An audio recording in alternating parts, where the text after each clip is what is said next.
AP ఎన్నికల్లో దారుణమైన ఓటమి చవిచూసిన సినీ నటి మాజీ మంత్రి రోజా సెల్వమణికి కష్టాలు పొంచి ఉన్నట్లు సంకేతాలు వెలువడుతున్నాయి. గత వైఎస్ జగన్ ప్రభుత్వంలో టూరిజం మంత్రిగా పనిచేసిన ఆమె అనేక అక్రమాలు, కుంభకోణాలకు పాల్పడినట్లు తెలుగుదేశం, జనసేన పార్టీ నేతలు, కార్యకర్తలు ఆరోపిస్తున్నారు. గడిచిన 5 ఏళ్లలో జరిగిన కుంభకోణాలపై సీఐడీకి ఫిర్యాదులు వెలువడుతున్నాయి.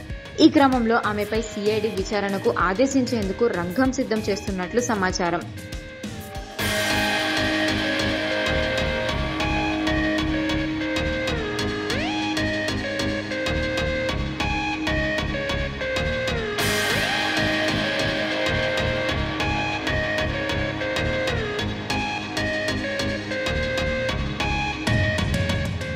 వైఎస్ఆర్ కాంగ్రెస్ నేతృత్వంలోని ప్రభుత్వంలో ఆడుదాం ఆంధ్ర పేరుతో ఒక కార్యక్రమాన్ని నిర్వహించింది.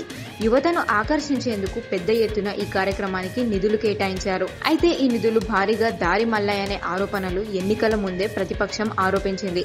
వాటిని రోజా తీవ్రంగా వ్యతిరేకించి ప్రతిపక్ష పార్టీలపై విరుచుకుపడింది. యువతకు మేలు చేయవలసిన ఈ నిధులు ఎలా దారి మళ్లాయి, ఎన్ని కోట్ల రూపాయలను దుర్వినియోగం చేశారు అనే విషయంపై దర్యాప్తు చేపట్టాలని నిర్ణయించినట్లు తెలుస్తోంది. ఆడుదాం ఆంధ్ర సీఎం కప్ కార్యక్రమంలో సుమారుగా 100 కోట్ల రూపాయల అవినీతి జరిగిందని అంటున్నారు.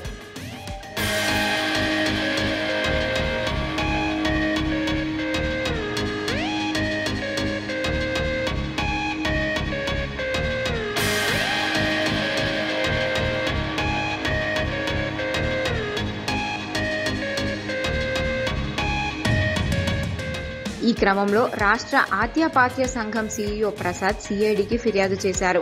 ఈ ప్రోగ్రాంలో 100 కోట్ల మేర కుంభకోణం జరిగిందని అప్పటి మంత్రి రోజా, షాప్ మాజీ చైర్మన్ బైరెడ్డి సిద్ధార్థ్ రెడ్డిలు దీనికి సూత్రధారులని పేర్కొన్నారు. అంతేకాకుండా రాష్ట్ర పర్యాటన శాఖలో మంత్రిగా ఉన్న సమయంలో మంత్రి కోటాలో కేటాయించిన టీటీడీ టికెట్ల అమ్మకంపై రోజా ఇప్పటికే పలు ఆరోపణలు ఎదుర్కొన్నారు. తన అనుచరులతో కలిసి ఆమె తరచూ తిరుమలకు వస్తుండే విషయం తెలిసిందే.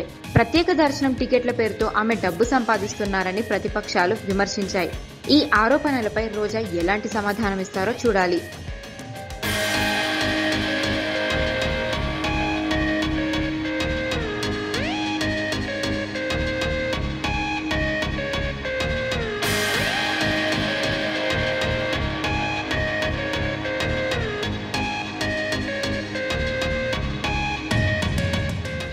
క్రీడాకారుల కోటా కింద మెడికల్, ఇంజనీరింగ్, ట్రిపుల్-ఐటీ ప్రవేశాలు పొందిన వారిపైన విచారణ చేపట్టాలని డిమాండ్ చేశారు ప్రసాద్.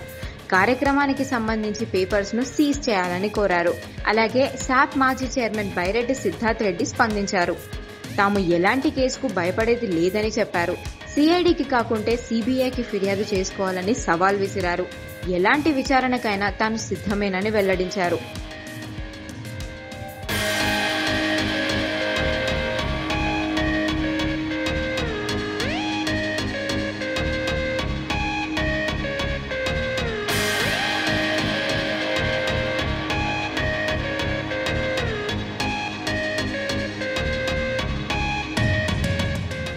మాజీ మంత్రి రోజా, శాప్ మాజీ చైర్మన్ బైరెడ్డి సిద్ధార్థ్ రెడ్డితో పాటు క్రీడా శాఖ అధికారులను విచారణ చేస్తే 100 కోట్ల అవకతవకలు బయటకు వస్తాయని, తప్పు చేసిన వారి మీద చట్టపరంగా చర్యలు తీసుకోవాలని సీఐడీకి మనవి చేశామని ఆర్డీ ప్రసాద్ మీడియాకు చెప్పారు.